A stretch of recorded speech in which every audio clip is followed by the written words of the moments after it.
नमस्कार। आज हम बात कर रहे हैं 12वीं विज्ञान मतलब पीसीबी स्ट्रीम के बाद भारत में मेडिकल के कौन-कौन से रास्ते खुले हैं। जी, अक्सर लोगों के दिमाग में सबसे पहले एमबीबीएस या शायद बीडीएस ही आता है। हाँ बिल्कुल, लेकिन क्या सच में बस यही दो मेन ऑप्शन हैं?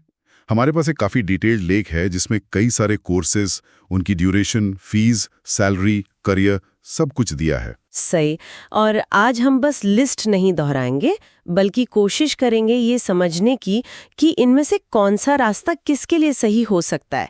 मतलब आपकी रुचि, आपकी आर्थिक स्थिति, नौकरी की संभावनाएं, इन सबको ध्यान में रखते हुए। बिल्कुल।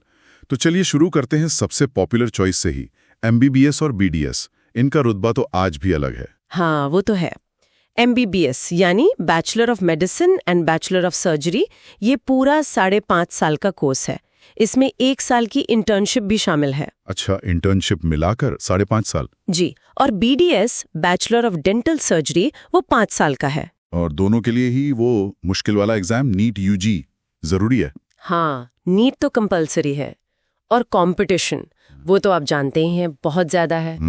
फीस का क्या हिसाब रहता है? सरकारी और प्राइवेट में तो जमीन आसमान का फर्क सुना है। बिल्कुल। सरकारी कॉलेज मिल गया तो समझिए किस्मत खुल गए। फीस बहुत कम होती है, शायद 20,000 से लाख रुपए सालाना तक। लेकिन प्राइवेट कॉलेज, खासकर एमबीबीएस के लिए, वो बहुत महंगे हैं। मतलब पूरी पढ़ाई का खर्च 10-25 लाख या उससे भी कहीं ज्यादा हो सकता है।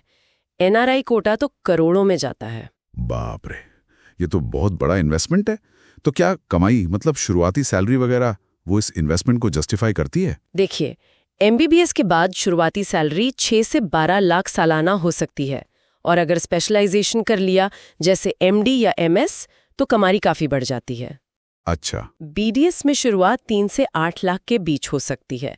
पर हाँ, डेंटल फील्ड में अब जैसे डेंटल कॉस्मेटिक्स वगैरह का चलन बढ़ा है, तो अपनी प्राइवेट प्रैक्टिस में अच्छा कमाने का स्कोप है। लेकिन सरकारी नौकरी थोड़ी कम है शायद बीडीएस में। हाँ, सरकारी नौकरियां कम हैं और शहरों में डेंटिस्ट भी काफी हो गए हैं, तो वो एक चैलेंज है। समझ गया।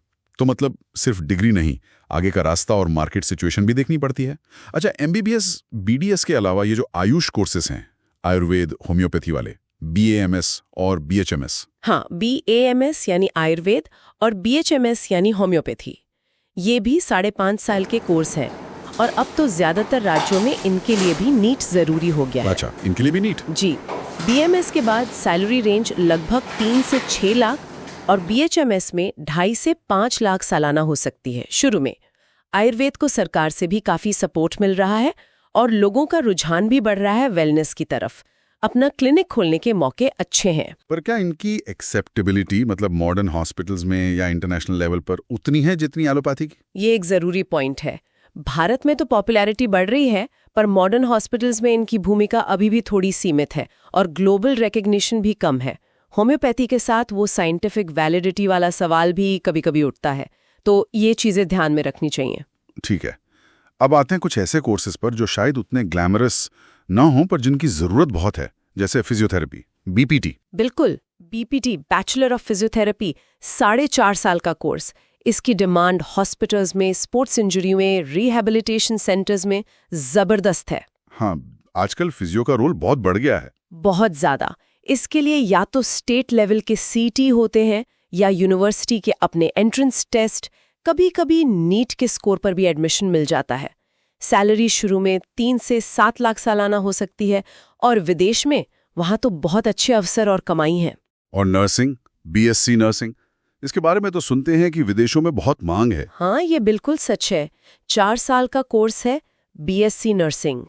भारत में शुरुआती सैलरी भले 4.5 से 6 लाख हो, पर यूके, कनाडा, ऑस्ट्रेलिया जैसी जगहों पर एक्सपीरियंस्ड नर्सें आराम से 25-40 लाख सालाना या उससे भी ज्यादा कमा सकती हैं। अरे वाह, ये तो बहुत ही बढ़िया ऑप्शन है, खासकर उनके लिए जो बाहर सेटल होना चाहते हैं। जी, जॉब सिक्योरिटी अच्छी है, सम्मानजनक प्रोफेशन है। हाँ, काम थोड़ा डिमांडिंग होता है, लंबी शिफ्ट्स, मेंटल और फिजिकल स्ट्रेस रहता है। वो जो खैर मेडिकल फील्ड में थोड़ा बहुत रहता ही है।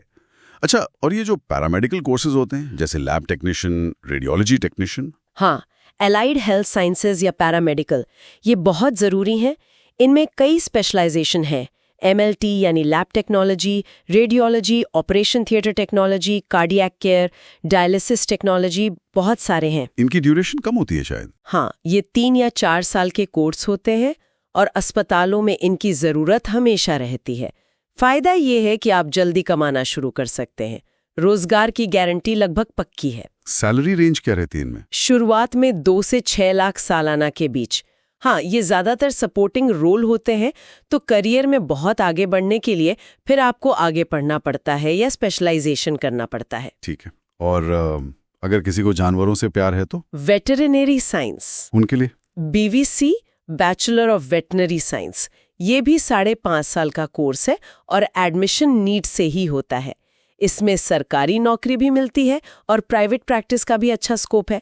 सैलरी 3 से 8 लाख से शुरू हो सकती है। और एक फार्म डी का भी जिक्र था लेख में, डॉक्टर ऑफ फार्मेसी। हाँ, फार्म डी ये 6 साल का इंटीग्रेटेड कोर्स है।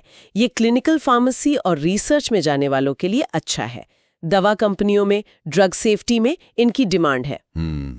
तो मतलब अगर हम पूरी बात को समेटें तो MBBS और BDS ही सब कुछ नहीं है? बिल्कुल नहीं, बहुत सारे रास्ते हैं। नर्सिंग, फिजियोथेरेपी, पैरामेडिकल जैसे कोर्स जल्दी जॉब दिला सकते हैं। ग्रोथ भी अच्छी है। नर्सिंग में तो विदेश जाने के चांस कमाल गए। हाँ, और आयुष वाले कोर्स भी अपनी जगह बना रहे हैं, खासकर भारत में। तो चुनाव करते वक्त सिर्फ नाम या स्टेटस नहीं देखना चाहिए। अपनी रुचि क्या है, जेब कितना अलाउ करती है, कोर्स कितना लंबा है और असल में मार्केट में क्या डिमांड है, ये सब सोचना जरूरी है। एकदम सही कहा। और यहीं पर वो आखिरी सवाल आता है, क्या हमें करियर सिर्फ इसलिए चुनना चाहिए क्योंकि समाज में उसका एक खास रुतबा माना जाता है, या फिर हमें ये देखना चाहिए कि हमारी असली दिलचस्पी किस चीज़ में है, हमें लॉन्ग टर्म में खुशी और संतोष कहाँ मिलेगा? बहुत जरूरी सवाल है ये। हाँ, क्योंकि कई बार ये जो पैरामेडिकल जैसे फील्ड्स हैं जिन्हें शायद थोड़ा कम आंका जाता है, अगर आप उनमें लगन से स्पेशलाइजेशन करते हैं तो वो भी बेहद कामयाब और संतोषजनक करियर बन सकते हैं। दूसरों की उम्मीदों से ज़्यादा शायद अपनी आवाज़ सुनना ज़्यादा ज़रूरी है। बिल्कुल, अपनी रुचि और योग्यता का सही मूल्यांकन करना बहुत जरूरी है।